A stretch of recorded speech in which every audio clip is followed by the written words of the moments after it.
കോഴിക്കോട് ചാലിയത്ത് വീട്ടുമുറ്റത്ത് നിന്ന് ഒരു പെരുമ്പാമ്പിനെ പിടികൂടി. ഇന്നലെ രാത്രി 11 മണിയോടെയാണ് ഈ പെരുമ്പാമ്പിനെ പിടികൂടിയത്. രാഹുൽ സുരേഷ് പെരുമ്പാമ്പിന്റെ കഥയുമായി ചേരുന്നു. ഗുഡ് മോർണിംഗ് രാഹുൽ, പറയൂ.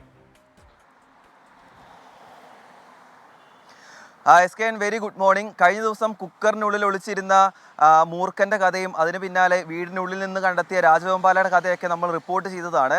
ഏറ്റവും ഒടുവിൽ ഈ ചാലിയത്ത് നിന്നും ഒരു പെരുമ്പാമ്പിൻ്റെ വാർത്തയാണ് പുറത്തു വരുന്നത്. ഇന്നലെ രാത്രിയായിരുന്നു കോഴിക്കോട് ചാലിയത്തിന് സമീപം പള്ളിക്ക് സമീപമുള്ള ഒരു വീട്ടിൽ നിന്നും ഈ പെരുമ്പാമ്പിനെ കണ്ടെത്തുന്നത്.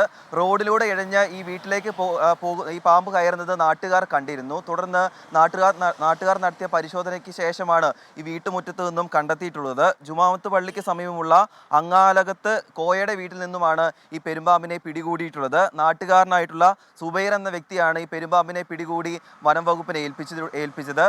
കഴിഞ്ഞ ഒരു മാസത്തിനിടയിൽ ഈ ചാലിയത്ത് നിന്നും പിടികൂടുന്ന മൂന്നാമത്തെ പെരുമ്പാമ്പാണ് ഇതെന്നതും പ്രധാനപ്പെട്ട കാര്യമാണ്. SKN രാഹുൽ സുരേഷാണ് വിവരങ്ങൾ നൽകിയത്.